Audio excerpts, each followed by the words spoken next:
I got news for the world. The big, rich core of the world economy is no longer the West. It is already the East, and that gap is growing. We have shot ahead of all the other European countries to become one of the most unequal economies in the world. That has been true across Republican and Democratic presidencies. You can pretend that that hasn't happened, but that didn't make it go away any more than a 2-year-old that puts her fingers in front of her face will no longer have to face the scary doggy that's barking a few feet away. I like to start by talking about the U.S. economy. And there are many things that we could talk about, but I like to start with a subject in which you're very well versed in, which is the wage gap or the income gap. The gap between higher and lower income households is widening as inequality progresses, where progress since the pandemic has gone into reverse, says a Bank of America economist. Now, before we get into the details of this particular article, I'd like to just get your thoughts on the state of inequality across corporate America. Well, not just corporate America, but, America overall.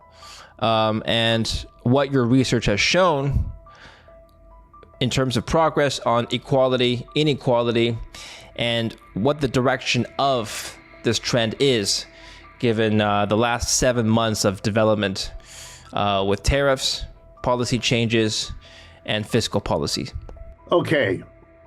Let me begin by putting it into a certain context. When anyone speaks about the state of an economy, you're confronted right at the beginning, if you're honest, with an immense array of statistical information. It's a little bit like going to the doctor and saying you want an overview of how good your health really is. If the doctor is honest, the doctor will tell you, well, there's a million measurements I could take. Your blood, your stamina, your lymph nodes. I mean, it's an immense array. And you put yourself in the hands of a doctor. You want the doctor's judgment. What are the key variables to look at? And how do you balance what each one of those variables tells you? At any given moment, the human body has things in it that are going in a direction that is not good. And there are things in it which are doing well and are doing fine. And you need the judgment of the doctor to give you a sense of where it nets out. Well, I'm in the same position. And I say that because I want you to know that the level of inequality in society is an extremely important and significant variable in the way I look at the economy, but it differs from other economists who range from people who give it no importance to people who give it a little and a little more and so on. But I give it a lot. Therefore, I'm here to say that contrary to the clip you just showed, we weren't making improvements that were then disrupted by the pandemic. Sure, the line is not a straight line, it wobbles around. But the direction has been the same for the last 35 years, namely growing inequality. If you did a look comparing the United States with Western Europe at the end of World War II, you would have seen that the United States was a less unequal economy in terms of the ratio of rich people to the middle to the bottom. And we are now way number one. We have shot ahead of all the other European countries to become one of the most unequal economies in the world. That has been true across Republican and Democratic presidencies, Republican and Democratic Congresses, policy changes of this sort and that, but one of the most stunning constants has been the relentless worsening of the inequality.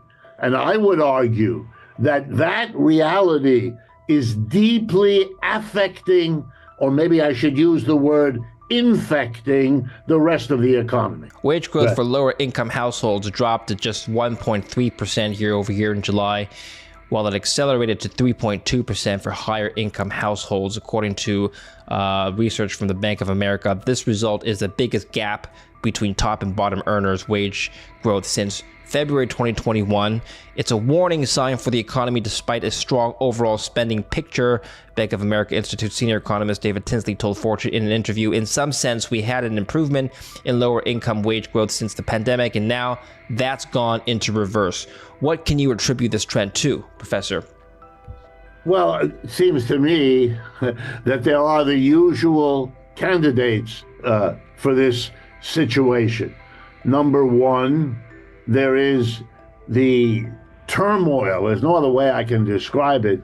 The turmoil in the culture. There's no getting away from it. I see it as a professor teaching my classes. My students are very anxious about the future. They do not believe the way I did when I went through the university that I might not get the job of my dreams, but by going to the university and getting my degree, I was sure of a decent job, a decent income. I could get married. I could think about having children, all of that. My students today, and I teach in a perfectly normal, average university situation here in New York City where I live and work, and my students are light years from that perception. They do not expect to get a very good job at all. They expect to cobble together a little thing over here and a little thing over there, to live in a fundamental condition of precarity.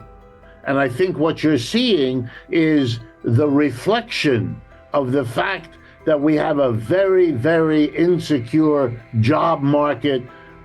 Companies have been outsourcing, relocating jobs out of the country. They have been bringing immigrants in to replace American workers, American-born workers, and they've been continuing automation.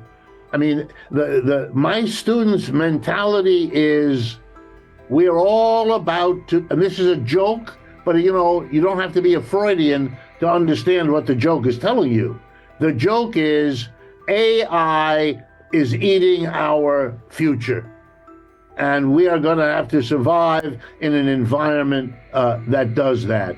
And I think the truth of it is that corporations are investing in AI.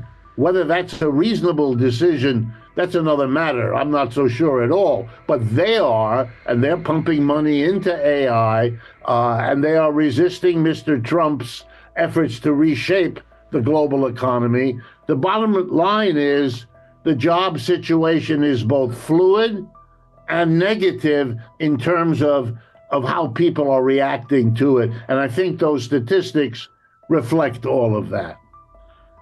Finally, there's a particular factor, but I don't want to get lost in that. The pandemic was a tremendous shock to the American working class on many levels.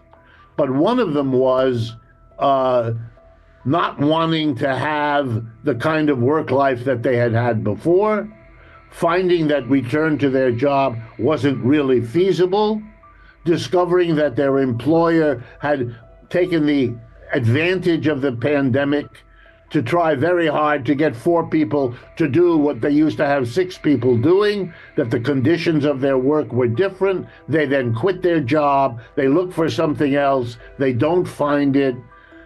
And if I really had time, I would talk to you also about the immense explosion of illegal or off the grid, might be a better way to put it, jobs that young people are increasingly taking, which also impact those statistics that you see in the chart.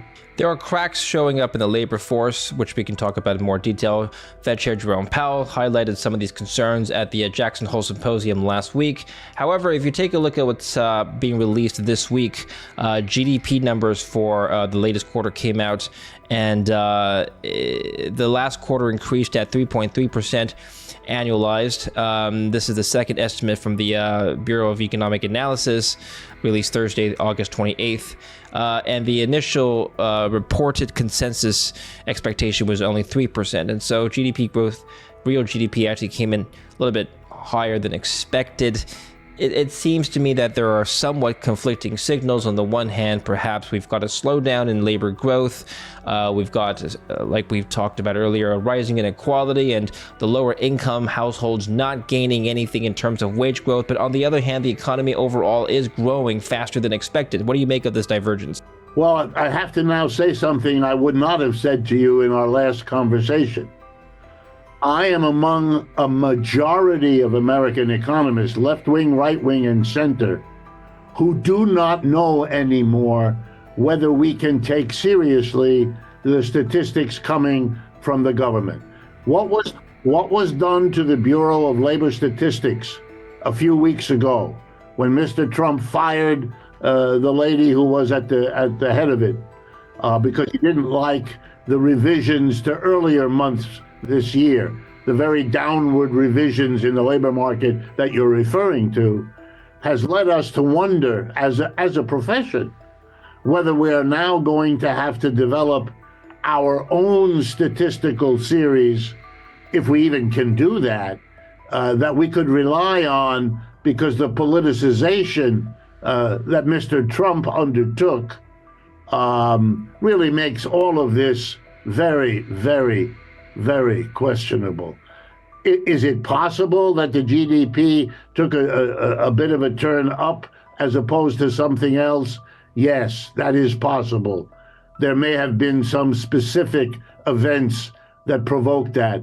But whether or not that's real, that will be determined under a number of scenarios about whether it continues or whether whistleblowers come forward and let us know what more and more of us are wondering about, which is the nature of these data themselves.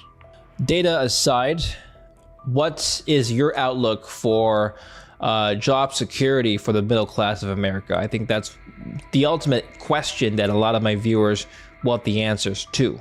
Well, I wish I could give you an answer, but the honest answer is more durable uncertainty.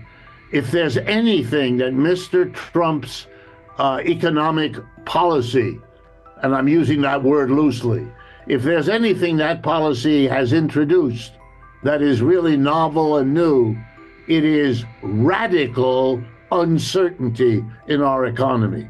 We do not know whether we do or do not have a tariff, whether the tariff is higher or lower, whether the tariff will go into effect in 2 days, in 12 days, in 50 days, in 90 days. And therefore, we do not know, no matter what is done today, and no matter what is said about what is done today, whether that will apply. So, for example, the argument that what his goal is to bring manufacturing back to the United States, well, then he's the worst enemy of that objective. Because if there's anything that will prevent a corporation from undertaking the expenditure and the time lost and the profit lost to move a factory from China to America, from Peru to America, from India to America, it will be uncertainty. Why come to the United States, of all places, if the tariff that protects the American market won't be there in 3 months or 6 months? The herky-jerky up and down of the last 8 months is an object lesson in what you cannot rely on. And therefore, they're not coming. It's a joke. Statements, we will invest over the next 10 years, hundreds of billions. I love that. That's useless. No vice president of a corporation is going to risk his or her corporate future by pushing for a move that could be ridiculous 3 months from now in terms of what has changed. And we are, one more point on this, we are at the very beginning of the world's reaction to what is going on. These tariffs are, to put it in simple English, the demand of the United States for tribute. If you're a foreign company or country and you want to sell into the American market, you're going to have to pay tribute at the gate. That's what a tariff is. To get into the U.S. market, a rich market, because of our history, you're going to have to pay an entrance fee. And that's what we're going to charge you. Every country, every corporation that had any kind of export market in the United States will now be reacting. They're going to look for alternative export markets not afflicted by tariffs. They're going to look for ways to get around the tariff, to move product from their country, which has a high tariff, through some other country, which has a low tariff or no tariff at all. All of these reactions are the tip of the iceberg. They're going to go into different products depending on where the markets are. No company coming here can figure out all of those variables. There are too many, and they're all changing each other. Therefore, you can't predict what market you actually would have coming to the United States if any part of that market is an export. Therefore, the uncertainty is now compounded by all of the reactions that are going to be taken. I recently spent a little bit of time in Montreal, Canada, and I went there to ask people, which I did, everyone I could find, from somebody I met in an elevator to someone I had at a restaurant. What are you thinking? And when the dust cleared about their feeling, which I can best describe with the English word betrayal, they feel as though they were loyal allies of the United States who have been betrayed. Their word, repeated over and over again. Well, they are figuring out, I talked to a number of businesses there, they're now figuring out their strategy. And they're asking about reorienting their entire economy to Europe, to China, to India, and on and on and on. They don't know exactly where they're going to go. But here's what I can tell you. The American economy, including our job situation and our GDP, will be shaped by how the rest of the world reacts. We have never seen this before. A government that uses tariffs like a club, bashing this country today. It's Mexico and Canada. Next week it's India. Next week it's China. Next week it's Vietnam. And on what grounds? Here's where me as an economist, David, I got to tell you, it really does blow my mind. I see my president pointing to a deficit. The United States buys more from Vietnam, for example, than we sell to them. Of course, that's true. But Mr. Trump sees that as a sign that we're being cheated. Holy mackerel, we're a rich country. Rich countries buy more than they sell to poor countries. And you know why? Because they're poor. No one put a gun to the head of the Americans who bought all those Vietnamese products. And I just picked Vietnam as an example.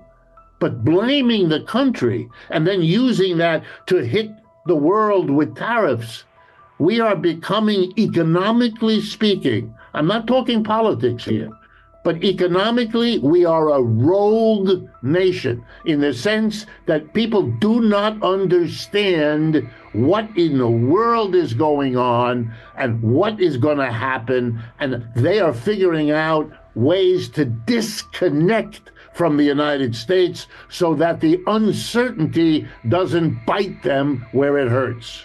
in terms of the tariffs' impact on the labor market and economic growth domestically overall, I remember when Trump first announced his plans to implement these tariffs back in January after Inauguration Day, and economists were comparing his plans to Smoot-Hawley tariffs in the 30s, which many economists believe to have been the impetus for the Great Depression. So, two-part question, Professor. Number one, is that a fair comparison to begin with? And if so, why haven't we seen a Great Depression already?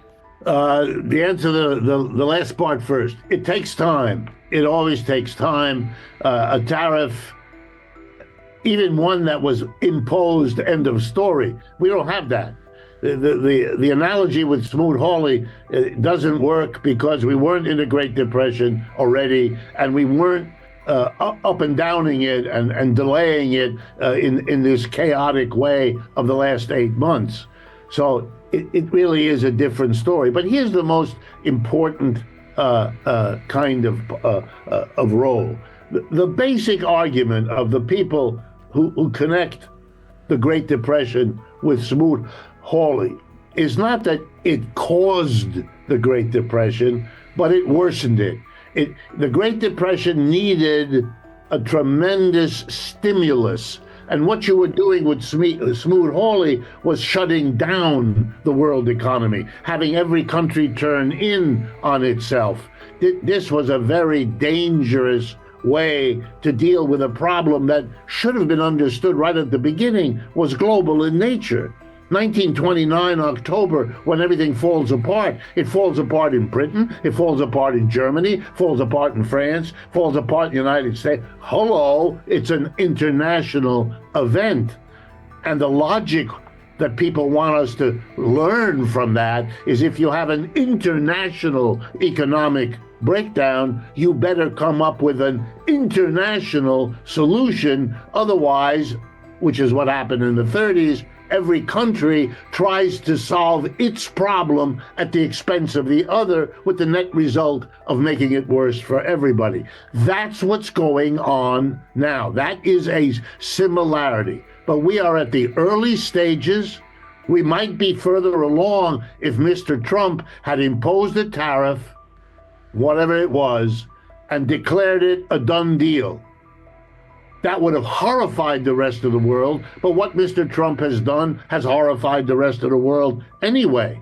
This weekend, there'll be a meeting in Beijing of the Russians, the Chinese, the Indians, Mr. Modi, Mr. Xi Jinping, and Putin will all be there together with many of their BRICS allies.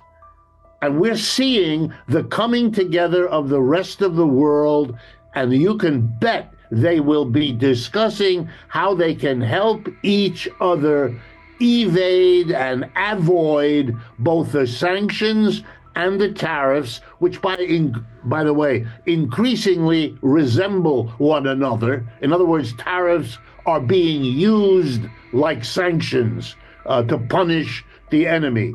And I want to remind Americans not to lose sight of the most important statistic of all. The population of the United States is 4.5% of this planet. And the population of India, China, Russia, and the BRICS is well over 50% of the people on this planet. It is not a sustainable economic strategy for a mouse to be hitting tariffs against an elephant. The mouse does occupy a large percentage of the global GDP, does it not? Here's the statistic that I teach my students. If you add up the GDP, not just of the United States, but of the entire G7, that's the United States, Japan, Canada, Britain, France, yes, Germany, and Italy. You add that up, it comes to about 28% of global GDP. If you do the same thing for the BRICS, it's 35%. I got news for the world. The big, rich core of the world economy is no longer the West. It is already the East, and that gap is growing. You can pretend that hasn't happened, but that didn't make it go away. any more than a 2-year-old that puts her fingers in front of her face will no longer have to face the scary doggy that's barking a few feet away. America is caught up in a kind of denial of what's going on. And it comes to this question we began with, cherry picking your statistics to figure out, how can I say something to myself that makes me feel better? Okay, look at the stock market. It's doing really well. It is. I'm not going to dispute that. I watch that. That's an index I'm interested in. But when you put it together with the other ones that we're talking about as we converse, you begin to get a picture of a society that is in all kinds of difficulty.